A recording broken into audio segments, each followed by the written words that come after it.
국토부가 최근 각종 안전사고와 기체결함 의혹으로 국민들의 불안감을 높이고 있는 국내 항공사들에 대해 다음 달 1일부터 긴급 안전점검을 실시하기로 했습니다. 특히 최근 전 세계적으로 항공기 동체 균열 문제가 불거진 보잉 737NG 기종에 대한 점검도 앞당기기로 했습니다. 중소기업계가 내년부터 적용되는 300인 미만 사업장의 주 52시간 근로제 시행과 관련해 오늘 노동계를 찾아 적용 유예를 위한 협조를 요청했습니다. 그러나 노동계는 주 52시간제를 예정대로 시행해야 한다고 강조하며 뚜렷한 입장 차이를 드러냈고 노사정이 주 52시간 실태조사를 함께하자는 의견도 내놨습니다. 근로자들이 올해 연말정산 세액을 사전에 알아볼 수 있는 국세청 연말정산 미리보기 서비스가 오늘부터 시작됐습니다. 특히 올해부터는 박물관이나 미술관 신용카드 입장료, 산후조리원 비용도 공제돼 바뀌는 세제 항목을 미리 알아두면 내년 초 연말정산 시 공제 혜택을 받을 수 있게 됩니다. 이상 오늘의 헤드라인이었습니다.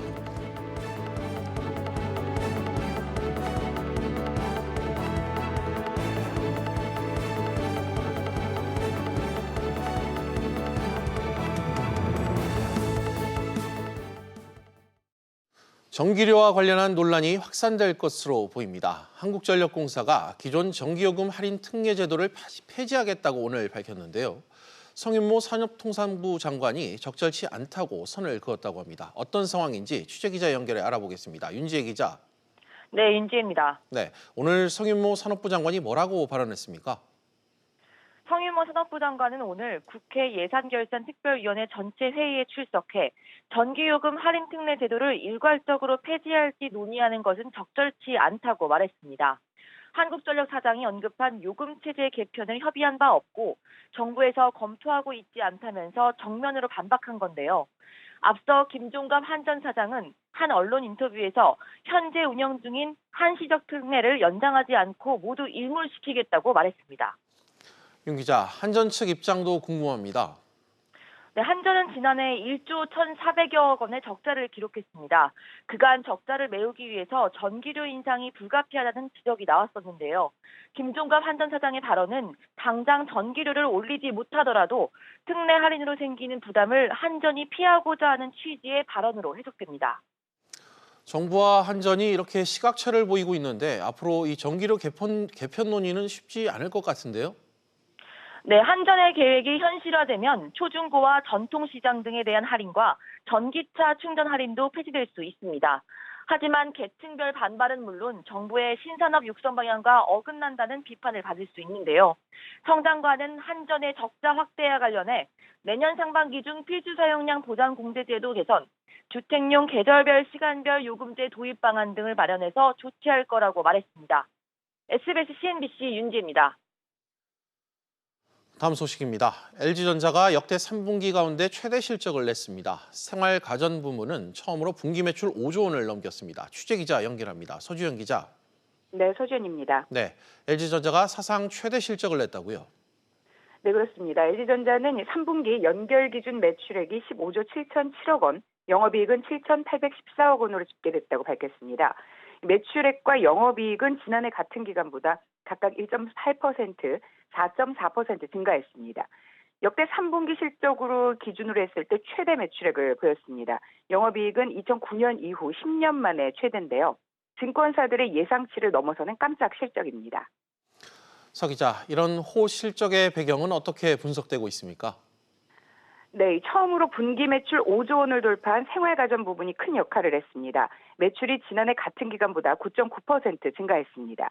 사업 본부별로는 생활가전 부분이 매출액 5조 3,307억 원에 영업이익 4,289억 원을 냈습니다.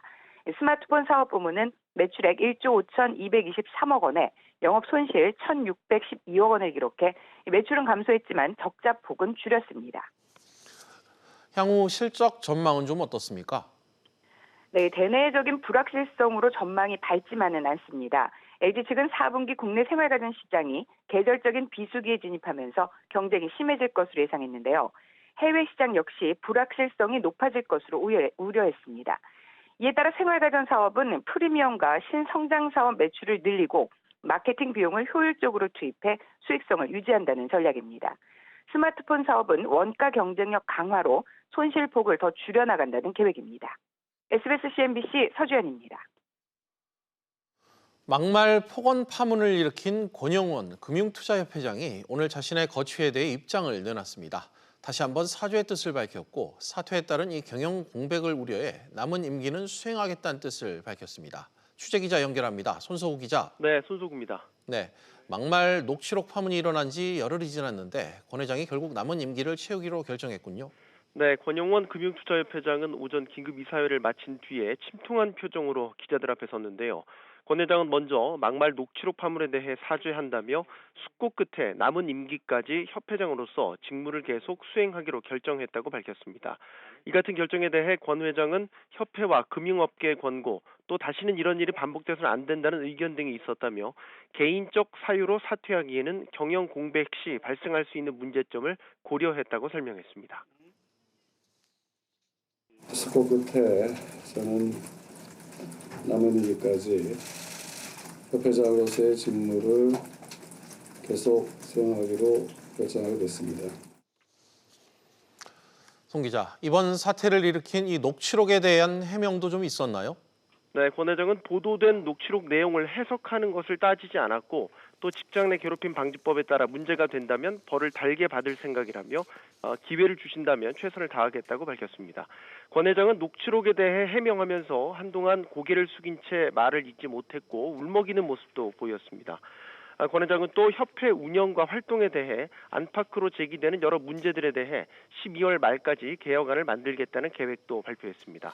권 회장은 끝으로 이번 사태로 협회 임직원들의 명예를 실추한 것 같다며 사죄의 뜻을 밝히기도 했습니다. 다만 갑질 논란에 대한 비난의 목소리가 높다는 점에서 처벌은 물론 협회장직을 유지한 것에 대한 비난의 목소리는 계속될 것으로 보입니다. SBS CNBC 손소구입니다. 중국 깡통어음을 국내에 유통한 혐의와 관련해 경찰이 오늘 하나투자증권과 이베스트투자증권 등 4곳을 압수수색했습니다. 역시 취재기자 연결해 자세한 내용 들어보겠습니다. 임종윤 기자. 예, 임종윤입니다. 네, 경찰이 오늘 증권사들을 압수수색했다고요? 예, 그렇습니다. 오늘 오전에 서울지방경찰청 국제범죄수사대가 중국 국저에너지화공집단, 즉 CERCG의 깡통어음 사건 관련해서 하나투자증권과 이베스트투자증권, 나이스신용평가, 서울신용평가 등 4곳을 압수수색했습니다. 깡통어음 사건의 보강 수사를 위해서라는 게 경찰의 설명인데요. 지난해에는 소속 직원들만 압수수색했던 것과 달리 이번에 압수수색은 회사 자체를 대상으로 한 것으로 알려졌습니다. 네, 임 기자. 그런데 이 중국 깡통어음 사건은 어떤 내용입니까? 이 작년 5월로 거슬러 올라가는데요. 당시에 하나투자증권과 이베스트투자증권이 앞서 말씀드린 CERCG의 자회사가 발행한 1,600억 원 규모의 회사채를 기초자산으로 자산 유동화 기여보험 ABCP를 발행을 했습니다. 이걸 이제 국내 증권사 6곳에 판매를 하면서 사건이 시작이 됐는데요. 문제는 이 ABCP 판매 3일 만에 이 CERCG의 다른 자회사의 회사채가 부도가 나서요. 이 두 증권사, 즉 하나와 이베스트 두 증권사가 판매한 ABCP의 신용등급까지 채무 불이행 등급인 D등급까지 떨어졌습니다. 그리고 작년 11월에 만기가 돌아왔을 때 해당 그 자회사가 원리금을 돌려주지 못해서 부도가 났고요. 그러면 이를 대신 갚아줘야 될 모회사인 CERCG 역시 중국 외환국이 지급보증 승인을 안 해주면서 국내 증권사들이 피해를 본 사건입니다. 그렇군요. 당시 이 어음 판매를 주도했던 실무 직원들 현재 재판을 받고 있다고요? 예, 그렇습니다. 당시 판매를 주도했던 하나투자증권 직원과 이베스트투자증권 직원 현재 뇌물수수 혐의로 재판을 받고 있습니다. 경찰은 이들이 처음부터 중국 외환국에 지급보증 승인이 나지 않아서 문제가 있다는 것을 알면서도 이 CERCG, 즉 모회사죠. 여기로부터 5억 원이 훨씬 넘는 빚돈을 받고 이를 유통한 것으로 보고 있습니다. 경찰은 지난해 말에 두 증권사들에 대해서 압수수색 영장을 신청을 했다가 기각이 된 뒤에 계좌 추적을 그동안 벌이면서 1년여 만에 다시 압수수색을 하게 된 건데요. 자본시장법상 양벌 규정, 그러니까 직원이 법을 위반했을 경우에는 그 직원들이 소속된 법인에도 책임을 물 수 있는 규정을 근거로 해서 두 증권사, 즉 하나투자증권과 이베스트투자증권의 기소 가능성 역시 제기되고 있습니다. SBS MBC 임종윤입니다. 최근 항공기 안전 문제가 잇따르자 정부가 오늘 국내 항공사들을 긴급 소집해 안전 점검 회의를 열었습니다. 취재기자 연결해 들어보겠습니다. 어마원 기자. 네, 어마원입니다. 네, 어떤 내용들이 오갔습니까? 네, 오늘 긴급 안전점검회의에는 국내 9개 항공사의 경영진과 운항정비본부장 등이 소집됐는데요. 지난 한 달 사이 제주항공 항공기가 자동 조종장치 이상으로 긴급 회항하고 엔진 시운전 중이던 아시아나 항공기에서 불이 나는 등 안전 문제가 잇따르자 대책 마련에 나선 겁니다. 국토부는 우선 다음 달부터 9개 항공사에 항공안전감독관을 투입해 안전점검을 단계적으로 실시할 방침입니다. 아울러 최근 문제가 된 조종사 비상대응 훈련과 반복 고장 발생 기종, 부품에 대한 정비 상식, 기상 악화 등 비상시 운항 통제 절차 등 체계 분야를 점검하고 12월까지 항공사의 위험 요인 경감 조치 등 안전관리 시스템 이행 실태와 승무원 휴식 시간, 항공 신체 검사 운영 실태 등을 추가 점검할 계획입니다. 엉 기자, 또 오늘 회의에선 이 최근 동체 균열이 발견된 이 보잉사 항공기에 대한 조치도 논의됐다고요? 네, 동체 균열이 발견된 B737NG 기종에 대한 점검도 앞당기기로 했습니다. 현재 비행 횟수 3만 회가 넘는 해당 기종 42대 중 9대에서 균열이 발견돼 운항이 중지된 상태인데요. 제조사인 보잉의 기술진은 다음 달 초 입국해 이 항공기들을 수리할 예정인데 이후 성능 점검을 거쳐 운항 재개 여부를 결정할 방침입니다. 국토부는 이들 우선 점검 대상 42대를 제외한 나머지 108대 중 비행 기준 22,600회 이상인 22대에 대한 점검을 다음 달까지 조기에 끝내기로 하고 나머지 86대에 대해서도 기준 도달 이전에 점검할 계획입니다. SBS CNBC 엄하은입니다. 김기문 중소기업 중앙회 회장이 오늘 한국노총을 방문했습니다. 300인 미만 사업장의 주 52시간제 시행을 2달여 앞두고 중소기업계의 충격을 최소화하기 위한 이 노동계의 협조를 요청하기 위한 자리였는데요. 취재기자 연결합니다. 강상 기자. 네, 강산입니다. 네, 중기업계 대표가 노동계 대표를 직접 만났다. 진전이 좀 있었나요? 김기문 중소기업 중앙회 회장은 오늘 한국노총을 방문해 중소기업들이 근로시간 단축을 감내하기 버겁다고 밝혔습니다. 그러면서 구인난을 겪고 있는 중소기업들이 추가 인력을 구할 수 없고 납기가 지연되는 등 부작용이 우려된다며 협조를 요청했습니다. 김 회장은 제도적인 보완 장치가 필요하다면서 중기업계의 입장을 담은 개선안도 전달했는데요. 내년 1월 시행을 1년 이상 유예해 적응할 시간을 더 주고 탄력 근로제 단위 기간을 최대 1년까지 늘리는 것이 핵심 내용입니다. 또 30인 미만 사업장에 1년 6개월만 한시적으로 허용되는 노사 합의 추가 연장 근로도 300인 미만 사업장으로 대상을 확대해야 한다고 밝혔습니다. 그렇군요. 한국노총은 어떤 입장을 밝혔습니까? 네, 김주영 한국노총 위원장은 노동시간 단축은 법안의 취지대로 훼손 없이 가야 한다며 예정대로 시행되어야 한다고 선을 그었습니다. 이어 노사정이 중소기업의 어려움을 실태조사하고 정부가 그에 대한 처방을 하는 게 필요하다고 설명했는데요. 비공개로 진행된 간담회에서도 서로의 입장만 재확인한 것으로 전해졌습니다.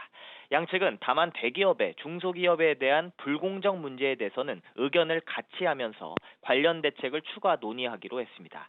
중소기업중앙회는 조만간 민주노총과 국회도 방문해 입장을 전달하고 협조를 요청할 방침입니다. 지금까지 한국노총에서 SBS CNBC 강산입니다. 이낙연 국무총리가 지난 일왕 즉위식 때 일본을 방문했었죠. 일본 언론이 당시 전달했던 대통령 친서에 조기 정상회담 권유 내용이 있었다는 내용을 오늘 보도했습니다. 취재기자 연결합니다. 최나리 기자. 네, 최나리입니다. 네, 문재인 대통령이 친서를 통해 정상회담을 권유했다. 이런 언론 보도가 있었다고요? 네, 일본 요미우리 신문의 보도인데요. 문재인 대통령이 지난 이낙연 총리 방일 당시 친서를 통해 아베 총리에게 조기 정상회담이 필요하다고 전했다는 내용입니다. 앞서 이 총리는 아베 총리와의 회담에서 한일 관계가 개선돼 두 정상이 만나면 좋지 않겠냐는 말을 건넨 것으로도 알려졌습니다. 네, 일본 정부는 어떤 입장입니까? 요미우리에 따르면 일본 정부는 다음 달 중에는 정상회담을 하지 않겠다는 방침인데요. 일본 정부는 여전히 한국 대법원의 징용 피해자 배상 판결을 받아들일 수 없다는 것입니다. 네, 두 정상 간의 이 정상회담 가능성 현재로서는 좀 낮아 보이는데 어떻습니까? 당장 정상회담이 이뤄지긴 어려워 보입니다. 다만 두 정상은 아세안 관련 정상회의 등 다음 달 열리는 행사에 마주칠 수는 있습니다. 하지만 연말 한중일 3국 정상회의를 계기로 한 한일 정상회담 추진 가능성에 더 무게가 실리고 있습니다. 한편 수출 규제 품목 중 하나인 불화수소에 대해 일본의 대한 수출이 지난 9월 지난해 같은 달에 비해 99% 이상 감소했다는 일본 측의 통계가 나왔습니다. 이는 불화수소 국산화가 빠르게 진행되기 때문이라는 분석도 나오고 있는데요. 이에 대해 일본 언론들은 수출 규제로 일본 기업의 피해가 늘고 있다는 지적을 하고 있습니다. SBS CNBC 최나리입니다. 통신회사인 KT가 인공지능 전문 기업으로 변신을 선언했습니다. 대규모 투자를 통해 인공지능을 전 산업 영역에 적용하기로 했습니다. 취재기자 연결합니다. 정윤영 기자, KT가 인공지능 AI에 얼마나 구체적으로 어떻게 투자하겠다고 밝혔죠? 네, KT는 향후 4년간 3천억 원을 투자할 계획입니다. 인공지능 사업에 대한 직접 투자는 물론 빅데이터와 클라우드 같은 인접 분야 투자 등도 포함되어 있습니다. 이와 함께 인공지능 전문 인력 1,000명을 육성하겠다는 계획도 밝혔습니다. 현재 인공지능 서비스, 사업 개발 등의 분야에서 약 600명을 확보 중인데 앞으로 1,000명까지 확대하겠다는 겁니다. 네, 인공지능 기술 적용 범위를 확대하겠다는 계획도 내놨다고요? 2017년 인공지능 셋톱박스 기가지니를 선보였는데요. 초기 가정용을 중심으로 인공지능 대중화를 꾀했다면 이제는 인공지능 기술을 전 산업 영역으로 확대하겠다는 계획입니다. 공장의 생산성 향상과 안전사고 방지, 보안을 위해 인공지능 기술을 적용합니다. 단순 반복 업무를 인공지능이 대체할 수 있는 서비스도 준비 중입니다. 또 현재 13개 호텔에 인공지능 서비스를 적용하고 있는데요. 이를 아시아와 중동 지역까지 넓힐 예정입니다. 네, 또 앞서 문재인 대통령이 인공지능 정부가 되겠다며 이 분야의 육성을 강조하기도 했었죠. 네, 최근 문 대통령은 인공지능을 적극적으로 활용하고 지원할 것이라고 밝혔는데요. 올해 안에 인공지능 국가 전략을 제시할 예정입니다. SBS CNBC 정윤영입니다. 홈플러스가 3개로 나뉘어 있던 법인을 하나로 통합하기로 했습니다. 홈플러스와 홈플러스 스토어즈는 오늘 이사회와 주주총회를 열고 이같이 의결했다고 밝혔습니다. 홈플러스는 그동안 지주회사인 홈플러스 홀딩스와 홈플러스 그리고 홈플러스 스토어즈 등 3개 법인으로 분리 운영되었습니다. 법인 통합 작업은 연내 마무리될 예정입니다. 저출산 현상이 심화되면서 지난 8월 출생아 수가 41개월 연속 최저치를 경신했습니다. 통계청에 따르면 8월 출생아 수는 24,400여 명으로 1년 전보다 10% 감소했습니다. 인구 1,000명당 연간 출생아 수인 조출생률은 5.6명으로 8월 기준으로 2000년 집계 이후 가장 낮았습니다. 출생아에서 사망자 수를 뺀 인구 자연 증가분도 730명에 그치면서 8월 기준으로 최저치를 기록했습니다.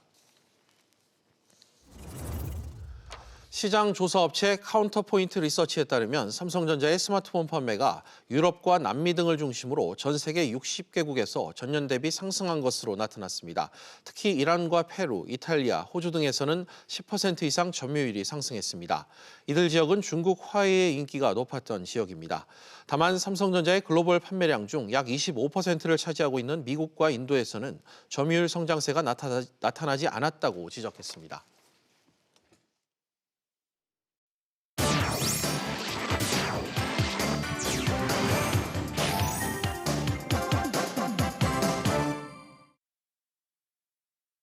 주요 이슈를 체크해보는 시간, 이슈 체크 오늘입니다. 그럼 먼저 첫 번째 이슈부터 보도록 하겠습니다. 화면 보시죠.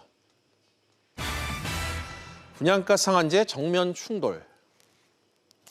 분양가 상한제가 시작된 어제 서울 반포동의 재건축조합이 상한제 적용을 피하기 위해 일반 분양아파트의 통매각을 결정했습니다. 국토부와 서울시가 앞서 안 된다고 밝혔는데도 조합 측은 문제가 없다는 입장을 고수하면서 소송을 예고하고 있는 상태인데요. 매각이 현실화됐을 때의 파장, 또 주요 쟁점들 황인표 기자와 자세히 짚어보도록 하겠습니다. 황 기자. 네. 앞서 저희가 몇 차례 이 소식을 좀 전해드렸지 않습니까? 먼저 조합이 일반 분양 물량을 일괄적으로 매각하기로 한 근거 어떻게 분석됩니까? 네, 일단 이번에 그 통매각에 나선 조합이 그 신반포 3차 경남 아파트 조합인데요. 네. 민간 임대주택에 관한 특별법에 근거를 두고 있다고 밝혔습니다. 이 법에 따르면 일반 분양 주택 전부를 이 기업형 임대사업자에게 우선적으로 공급할 수 있다고 돼 있습니다. 분양가 승인을 받을 필요가 없게 됩니다. 실제로 신반포 3차의 경우 분양가 상한제에선 3천만 원대까지 분양가가 떨어질 것으로 보이는데 이번에 임대업자에게 팔기로 한 가격이 6천만 원입니다. 최대 2배나 차이가 나고 그만큼 조합 수익이 늘어납니다. 이 조합은 관할 지자체인 서초구청의 허가 없이 신고만 하면 된다며 이같이 결정했다고 밝혔습니다. 네, 이 조합 측의 통매각 결정 이 소식에 국토부는 어떤 입장입니까? 매각은 할 수 있지만 그러기 위해 거쳐야 되는 승인 과정이 있는데 그걸 거치지 않았다는 그런 입장입니다. 이 정비 계획을 먼저 바꾸고 이후에 승인을 받아야 하는데 그런 과정이 생략된 채 무리하게 이번 매각이 추진되고 있다는 얘기입니다. 국토부 관계자 얘기 들어보시죠. 법의 어떤 허점을 이용해가지고 어떤 그 조합의 사적 이익을 위한 부분으로 자꾸 해석을 하고 이러다 보니까 좀 안타까운 부분이 있죠, 기본적으로. 근데 어쨌든 제도 자체가 그렇게 허술하지 않고요. 이 부분에 대해서는 아마 정리가 될 것 같아요. 이 뜨거운 관심을 받고 있는 한남 3구역의 경우 대림산업이 임대주택을 싼 값에 서울시에 주지 않고 이 대림산업 자체적으로 비싼 값에 매입하겠다고 해서도 논란이 된 적이 있는데요. 이 서울시는 현재 서울시 조례로는 불가능한 사항이라고 못 박았습니다. 네, 만약 임대주택과 일반 분양 아파트가 이런 통매각으로 사라지게 되면 앞으로 부동산 시장에 미칠 영향 좀 적지 않을 것 같은데 어떻습니까? 무주택 서민 입장에선 그 임대주택과 일반 분양이 그나마 싸게 내 집을 마련하는 방법인데 이제 이런 일이 사라지게 되는 겁니다. 신반포 3차가 실제 매각에 성공하면 다른 재건축 단지들도 일반 분양 아파트를 모두 이 비싼 값에 임대업자에 떠넘기려는 그런 시도가 이어질 것으로 보입니다. 일반 분양이 사라지고 청약통장 갖고 계신 분들 많을 텐데 이 청약통장의 의미 자체가 없어지게 되는 겁니다. 네. 임대업자 역시 임대 수익을 최대한 많이 내기 위해서 이 전월세 등 임대료를 올리려고 하다 보니까 이 임대료 부담도 많이 늘어날 수밖에 없습니다. 이 무주택 서민의 주거 안정을 위협할 수 있기 때문에 이 국토부도 이 문제를 상당히 민감하게 들여다보고 있습니다. 국회에서는 임대주택의 매각을 막기 위한 법안도 발의됐습니다. 네, 황 기자 잘 들었습니다. 그럼 다음 이슈로 넘어가겠습니다. 두 번째 이슈입니다. 강남 부동산 할인. 예금보험공사가 시세보다 저렴하게 이 상가나 아파트, 토지를 매입할 수 있는 부동산 공매를 실시합니다. 도곡동이나 역삼동 등 이 강남 요지에 있는 부동산도 매물로 올라와 있다고 하는데요. 취재 기자와 이야기 나눠보겠습니다. 경제부 류종훈 기자 나와 있습니다. 류 기자, 네. 가장 집값이 이렇게 비싼 강남 한복판에 시세보다 저렴한 건물을 산다. 상당히 좀 관심이 많을 것 같은데 어떤 물건들이 이번 공매에 좀 올라왔습니까? 네, 총 30개의 물건이 이번 공매에서 매각될 예정인데요. 네. 예금보험공사는 파산한 저축은행들이 구조조정을 거치면서 이들의 프로젝트 파이낸싱 부동산을 취득했습니다. 전국에 위치한 상가와 아파트, 사업용 토지, 그리고 콘도 회원권 등이 해당하는데요. 예보는 다음 달 13일부터 약 4주간 이들 물건을 일괄 공매한다고 밝혔습니다. 네, 구체적인 공매 일정은 좀 어떻게 되나요? 네, 본인이 관심 있는 물건을 담당하는 신탁사의 공매 일정을 확인하시면 됩니다. 30개 물건마다 담당하는 신탁사가 있는데요. 신탁사에 따라 공매 날짜와 시간, 공매 장소가 그 입찰 보증금 수준이랑 같이 공지가 됩니다. 예. 달라지는데요. 신탁사에서 공지한 공매 장소에 맞춰서 가시면 됩니다. 입찰장에 입찰 보증금과 본인 신분증, 도장을 함께 지참하시면 되고요. 앞서 말씀드린 것처럼 입찰 보증금은 신탁사에 따라 달라지지만 통상 최소 감정가의 10% 정도입니다. 입찰 보증금은 입찰서를 낼 때 현금 또는 자기 압수표를 동봉하시면 되고 낙찰 여부는 현장에서 즉시 결정이 되는데 유찰될 경우는 바로 입찰 보증금을 받으실 수 있습니다. 낙찰받은 분들은 낙찰받은 날로부터 주말을 빼고 5일 이내에 매매 계약을 체결하시면 됩니다. 그런데 유의하실 점이 있는데요. 부실 저축은행이나 부실 금융회사의 채무자 등 부실 관련자는 계약 해지가 되기 때문에 입찰에 제한이 있습니다. 그렇군요. 그런데 류 기자, 앞서 말씀드린 대로 강남 요지에 이 알짜 매물들이 좀 많다고 들었는데 이렇게 싸게 살 수 있는 기회일 것 같습니다. 네, 그렇습니다. 물론 입찰 가격에 따라서 공매 매입 가격도 달라지겠지만 그동안 감정가와 유사한 수준이거나 입찰 참여 정도에 따라서 덜한 경우에는 50에서 80% 가격에 낙찰이 된 적이 있다고 합니다. 이번에 나온 역삼동, 도곡동 상가는 접근성과 사업성이 높아서 투자 가치가 큰 물건으로 평가받고 있고요. 광진구 아파트와 용산구 상가도 개인 투자자들에게 적합한 투자 물건으로 알려져 있습니다. 네, 류 기자, 마지막으로 투자에 앞서 좀 유의해야 할 점들도 짚어주시죠. 네, 부동산 거래다 보니 서류만 보고 입찰에 참여하면 실제와 다를 수 있어서 현장을 방문해 볼 것을 조언하는데요. 매물로 나온 물건 중 어떤 것은 유치권자가 점유하고 있거나 혹은 임차인이 점용자일 수도 있고 상가의 경우에는 관리비가 미납 부분도 있을 수 있습니다. 이런 경우에는 사전에 현장을 직접 방문해서 정보를 파악하고 파산재단에 문의하는 등 알아볼 것을 권유합니다. 네, 류 기자 잘 들었습니다. 네, 계속해서 다음 이슈로 넘어가겠습니다. 세 번째 이슈입니다. 상속세 2,700억. 한진그룹 오너 일가가 고 조양호 회장 재산 상속과 관련해 세금 납부를 현재 준비 중입니다. 상속세 규모는 2,700억 원 정도로 예상된다고 하는데요. 상속세 이 신고 과정에서 가족 간 경영권을 어떻게 나눌지 윤곽이 드러날 것으로 예상된다고 합니다.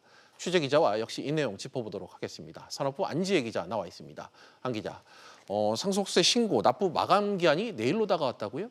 맞습니다. 상속세 및 증여세법에 따르면 상속세 신고는 상속 개시일이 속하는 달의 마지막 날로부터 6개월 이내에 종료를 해야 되는데요. 내일이 고 조양호 한진그룹 회장이 별세한 지난 4월 말로부터 딱 6개월이 되는 날입니다. 내일까지 그룹 오너 일가는 상속세가 얼마라고 신고를 하면서 어떻게 낼지 납부 계획도 밝히고요. 또 일부 금액은 납부도 함께 해야 합니다. 보통은 신고 기일까지 맞춰서 꽉 채워서 신고를 하기 때문에 아무래도 오늘보다는 내일 시한을 맞춰서 신고를 할 것으로 보입니다. 네, 현재 이 상속세 규모 얼마로 파악되고 있죠?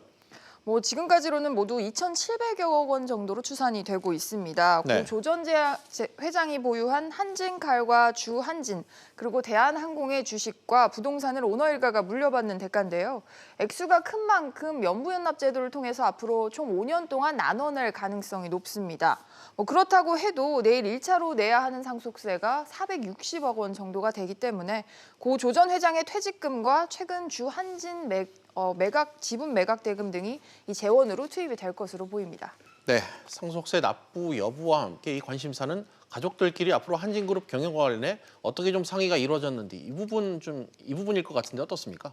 맞습니다. 한진그룹의 지주사인 한진칼의 지분 고 조전 회장이 들고 있던 17.84%를 가족들 중에 누가 얼마만큼 가져갈지가 앞으로 그룹 지배구조와 직결되는 부분입니다. 유족들은 법이 정한 비율대로 나눠 갖기로 합의한 것으로 지금 알려졌는데요. 부인인 이명희 정석기업 고문과 조현아, 조원태, 조현민 3남매가 각각 1.5대 1대 1대 1의 비율로 가져가는 겁니다. 현재 3남매의 한진칼 보유 비중이 모두 2%대로 비슷한 데다가 이렇게 상속도 균등하게 받으면 세 사람 간 지분율 차이가 크지 않습니다. 때문에 어머니인 이 고문의 지분율이 향후 승계구도의 캐스팅보트 역할을 할 가능성이 커 보입니다. 다만 변수는 있는데요. 현재 행동주의 사모펀드 KCGI와의 경영권 분쟁이 계속되는 상황을 감안을 해서 한 사람에게 지분을 몰아주는 등 극적 합의를 이룰 가능성도 아직은 배제할 수 없습니다. 그렇군요. 또 이런 가운데 다음 달 그룹 대규모 인사도 예정돼 있다고요? 네, 조원태 회장 취임 이후에 첫 정기 임원 인사가 다음 달에 예정이 돼 있는데요. 우선 조현아 전 대한항공 부사장의 복귀 여부와 실제로 복귀를 한다면 어디로 복귀할 것인지 그리고 이 고문과 3남매 각각의 측근들이 그룹 내에서 어떤 자리를 갖게 될지 이것이 큰 관심사입니다. 예. 이런 거취들을 종합을 해보면 포스트 조양호 시대의 한진그룹의 윤곽이 보다 구체적으로 드러날 것으로 보입니다. 네, 안 기자 잘 들었습니다. 네, 이제 마지막 이슈로 넘어가겠습니다. 네 번째 이슈입니다. 연말정산 미리 보기. 지난 1년 동안 근로소득세를 얼마나 냈는지 확인하는 연말정산 시즌이 다가오고 있습니다. 국세청은 연말정산을 통해 세금을 얼마나 더 내야 할지 아니면 얼마를 더 공제받을 수 있을지 미리 계산해 볼 수 있는 서비스를 오늘부터 시행한다고 밝혔는데요. 연말정산과 관련해 올해부터 달라지는 내용이 무엇이 있는지 역시 취재기자 통해 들어보겠습니다. 경제부 정인아 기자 나와 있습니다. 정 기자, 네. 우선 올해부터 달라지는 제도가 있다면 좀 짚어주시죠. 네, 연봉 7천만 원 이하인 근로자가 올해 7월 1일 이후 미술관이나 박물관을 방문해서 입장료를 신용카드로 결제했을 때 30%가 소득공제로 적용이 됩니다. 산후조리원 비용도 200만 원까지 의료비 세 공제를 받을 수 있는데요. 이 역시 연봉 7천만 원 이하인 근로자에게만 적용이 됩니다. 또 당초 월급 190만 원 이하인 경우에만 적용이 됐던 야간 근로수당 비과세도 올해부터 월급 210만 원 이하로 기준이 완화되고 돌봄과 미용, 숙박시설 서비스업까지 범위가 확대됩니다. 네, 매년 챙겨야 될 부분이 상당히 좀 많은 것 같습니다. 연말정산이 좀 복잡하게 느껴지기도 하는데 미리 계산해 볼 수 있는 서비스가 오늘부터 시작됐다고요? 네, 국세청은 오늘부터 연말정산 미리 보기 서비스를 개시했는데요. 올해 9월까지의 신용카드 내역 등을 미리 입력하고 10월부터 12월까지의 예상 지출액을 입력한 다음에 연말정산을 미리 계산해주는 서비스입니다. 네, 어떻게 좀 시작을 해야 되는지 절차를 좀 설명해 주시죠.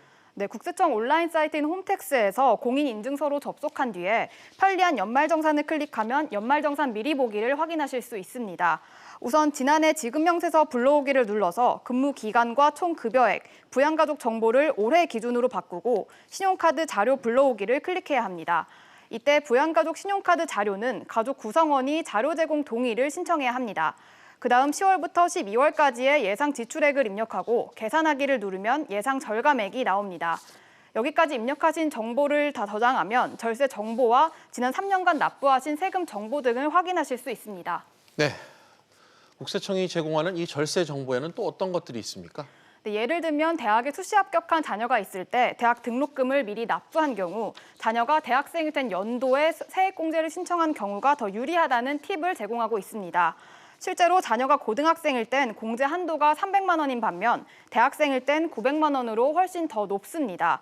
국세청은 이 밖에도 모바일 홈택스 앱에서 질문과 답변을 통해 소득공제 여부를 확인할 수 있는 대화형 자기검증 서비스 등을 제공한다고 밝혔습니다. 네, 정 기자 수고했습니다.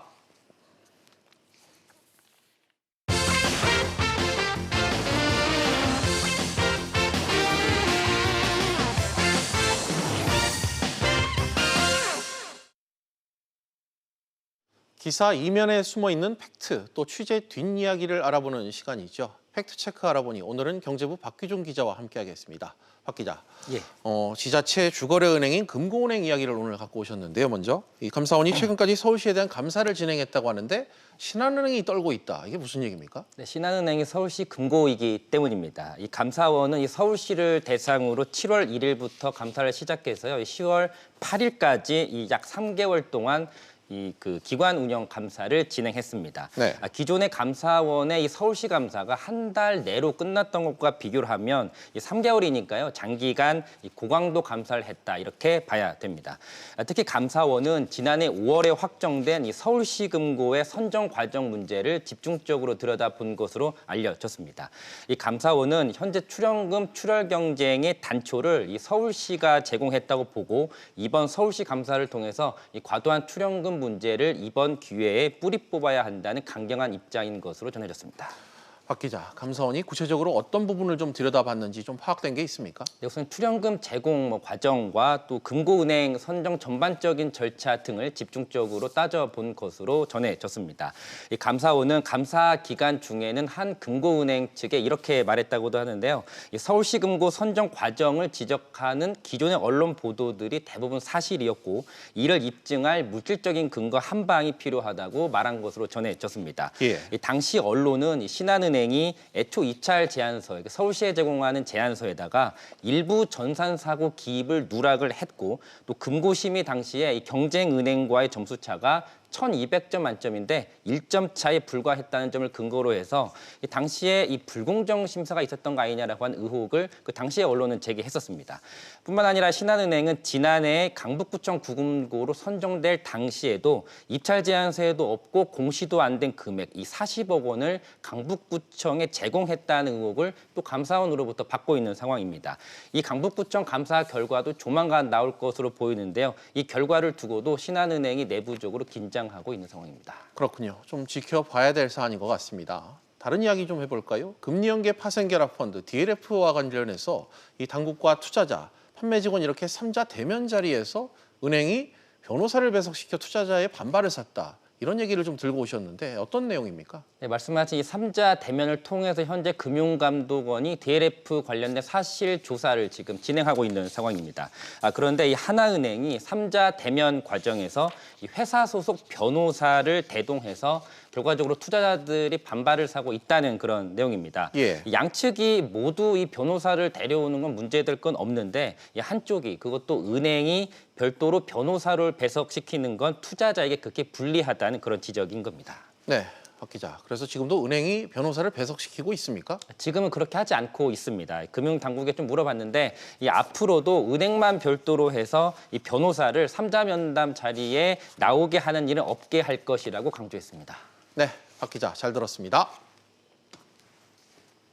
네, 비즈 플러스 계속해서 집중진단 시간으로 이어가겠습니다. 집중진단은 시청자 여러분들도 유료 문자 100원으로 의견 보내주시면 실시간으로 방송에 참여하실 수 있습니다.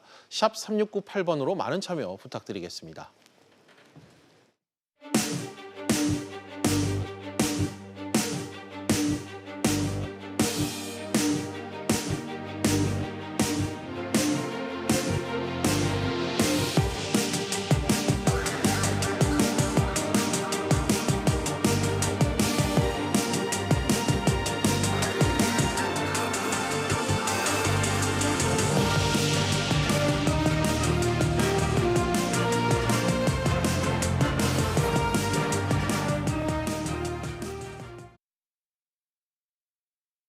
여러 은행의 계좌들을 하나의 앱으로 관리할 수 있는 오픈뱅킹 서비스가 오늘부터 시작됐습니다. 금융소비자의 편익, 금융산업 경쟁력 강화 등 여러 순기능이 예상되고 있습니다만 당장 보안사고 등의 부작용도 걱정됩니다. 그래서 오늘 집중진단 시간에는 오픈뱅킹 서비스를 주도한 곳이죠.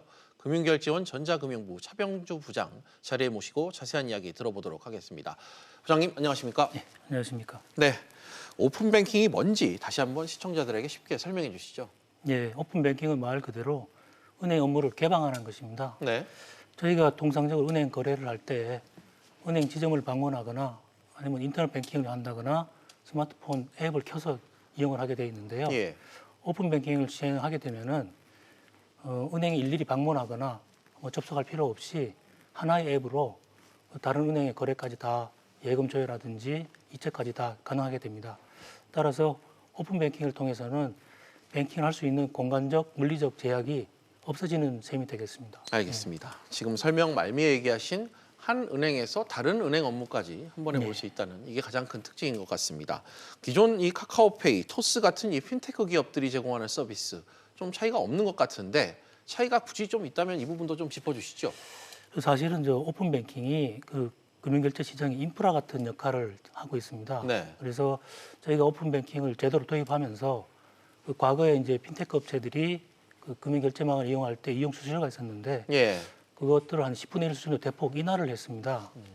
그래서 핀테크 기업들이 오픈뱅킹을 통해서는 저렴한 비용으로 참신하고 다양한 서비스들을 개발할 수 있게 되고 금융결제 시장에도 쉽게 훨씬 쉽게 진입할 수 있게 됐습니다. 알겠습니다. 오픈뱅킹 서비스가 이 시행이 됐을 때 역시 고객들이 얻어가는 이점 이 부분이 있어야 될 것 같은데 어떤 게 있을까요? 앞서도 이제 말씀드렸지만 이제 국민들이 하나의 앱으로 자신이 거래하는 모든 은행에 이제 계좌를 등록해놓고 금융 서비스를 이용할 수 있게 됐습니다. 그래서 우선은 서비스 이용 편리성이 좋아졌다고 볼 수 있겠습니다. 두 번째로는 보다 많은 정보를 하나의 어떤 정보를 한 군데 모아놓고 보고 확인하고 그다음 비교할 수 있기 때문에 금리라든지 부가 서비스 유무에 따라서 은행도 바꿀 수 있게 됩니다. 그래서 금융 서비스에 대한 소비자의 선택권이 좀 강화되는 그런 효과가 있다고 볼 수 있겠습니다. 알겠습니다. 금융 소비자들의 선택권 강화 이 부분이 역시 가장 큰 장점인 것 같습니다. 그런데 금융 데이터라는 게 은행들 입장에선 일종의 자산 역할을 하고 있지 않습니까? 부장님, 은행들이 이런 경쟁에 선뜻 뛰어든 이유, 통합하기로 한 배경이 좀 궁금한데요. 우선 은행들이 이제 IT 기업들이 금융시장에 진입을 하고 그리고 이제 디지털 환경에 맞게 은행 서비스들을 많이 혁신을 해 나가는 과정에 있습니다. 다만 은행들도 자사은행 고객들만 대상으로 서비스를 제공하다 보니까 일정 부분은 이제 핀테크 기업에 조금 경쟁에서 좀 제약이 따르는 그런 부분도 있었는데요. 오픈뱅킹을 통해서 자사 고객뿐만 아니라 전 국민을 대상으로 서비스를 제공할 수 있게 됐고 신규 고객을 유치한다거나 아니면 금융 서비스를 새로 개발해서 신규 수익원도 창출할 수 있는 그런 어떤 기회로 보는 경우도 있는 것 같습니다. 알겠습니다. 경계를 넘어선 이 무한 경쟁에 뛰어들었다. 좀 이렇게 이해를 해보겠습니다. 만약 지금의 이 이체 서비스, 조회 서비스 수준을 넘어 서비스 범위가 앞으로 좀 더 확장이 된다면 금융산업 전반에도 좀 적잖은 변화가 좀 올 것 같은데 어떻게 좀 관측하시죠? 예, 충분히 뭐 그럴 거로 예상이 되는데요. 앞으로 뭐 대출, 카드, 뭐 증권이라든지 이런 정보 제공 범위가 넓어지고 네. 제2금융권이나 뭐 핀테크 기업들이 지속적으로 참가를 하게 된다면 은행업권뿐만 아니라 금융업권 전체적으로 예. 경쟁이 좀 치열해질 거로 예상이 되고요.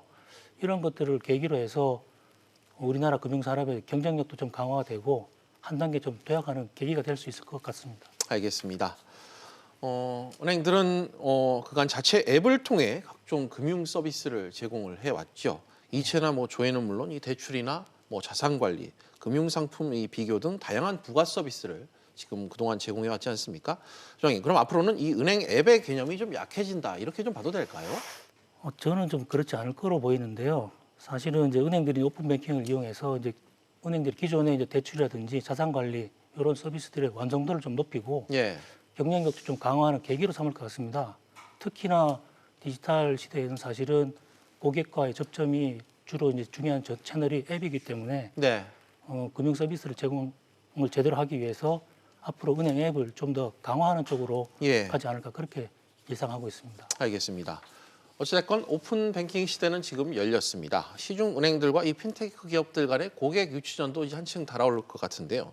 부장님, 현 시점에서 이 업권 간의 좀 유불리를 따질 수 있을까요? 어떻게 평가하세요? 사실은 오늘 은행권을 시작으로 해서 시범 실시를 했습니다. 오픈 예. 뱅킹을. 그리고 이제 금년 12월 달에 핀테크 기업도 이제 본격적으로 이용하게 되는데요. 은행들은 이제 시범 실시에 맞춰가지고 이제 다양하게 이제 고객 유치 이벤트를 지금 하고 있습니다. 예. 그리고 금년 12월에 본격 실시할 때도 핀테크 기업들도 아마 이런 이벤트를 많이 할 것 같은데 지금 시점에서 향후 시장이 어떻게 될 것이냐 이것들은 좀 단정하기 어렵고요. 분명한 거는 좀 경쟁이 아주 치열해질 것이다. 이거는 분명한 사실인 것 같습니다. 알겠습니다. 혁신 서비스를 놓고 뭐 핀테크 기업들 간 경쟁 구도가 좀 한층 치열해질 것 같다. 뭐 이런 얘기를 해주신 것 같습니다. 문제는 보안성이라고 좀 판단을 해야 될 것 같습니다. 민감한 이 금융 정보가 공유 플랫폼에 이제 공개되는 만큼 금융 사고에 대한 우려 또한 큰 게 엄연한 사실인데요. 특히 이 안정된 시스템을 갖춘 이 대형 은행들과 달리 영세한 이 핀테크 기업들은 상대적으로 보안에 좀 취약할 수 있을 것 같다. 이런 관측도 좀 나오고 있습니다. 제가 지금 말씀드린 이 부장님, 이런 걱정에 대해서는 어떻게 평가하고 계십니까? 사실은 뱅킹이라는 게 이제 신뢰가 가장 바탕이 되는 산업인데요. 자본력이나 기술력이 이제 영세한 핀테크 산업 기업들이 참여하는 우려가 있는 건 사실입니다. 그런 것에 대비해서 저희가 사실은 보안 취약점 점검을 통과한 업체들을 대상으로만 오픈 뱅킹을 이용할 수 있도록 허용을 하고 있고요. 24시간 이상 거래 탐지 시스템도 좀 운영하고 있고 예. 다양한 이제 안전성을 위한 준비를 많이 해왔고 앞으로도 계속 강화해 나갈 그런 예정이 있습니다. 알겠습니다. 금융당국에서 이 보안과 관련한 좀 뭐 지침이나 뭐 이런 부분을 좀 개발하시거나 오픈 뱅킹 서비스를 하시면서 좀 나온 게 있는지요? 어떻습니까? 보안 가이드라인이라는 것들이 다 수립이 됐고요. 거기에 예. 의해서 이제 보안 취약점 점검도 이루어지고 사전적인 어떤 예방 차원도 있고 예. 만약 혹시 사고가 나더라도 그 보증 보험 가입 등을 통해서 소비자 피해 보상이 신속하게 이루어질 수 있도록 보상 체계도 잘 이렇게 구축하도록 그렇게 지금 진행하고 있습니다. 알겠습니다. 추가 질문을 좀 하나 드리고 싶은데요. 오픈 뱅킹 서비스가 좀 시범 실시가 됐지 않습니까? 실제로 좀 사용해 봤는데 뭐 소비자들 반응도 그렇고 주변에서 좀 어떻게 평가하십니까? 저도 오늘 이제 시범 실시이기 때문에 저도 이용을 해보고 했는데요. 네. 사실은 국민은행에서 저 하나은행 제가 거래하는 계좌 네. 거래 내역 정보를 볼 수 있다는 것이 아주 편리하고 쉽고 좋습니다. 그래서 반응이 굉장한 것 같고요. 업무량을 살짝 모니터링하고 왔는데 네. 저희가 예상했던 것보다 훨씬 폭발적으로 많이 이용을 하시는 것 같습니다. 알겠습니다. 오늘 말씀 여기까지 듣도록 하겠습니다. 부장님 오늘 나와주셔서 감사합니다. 예, 감사합니다.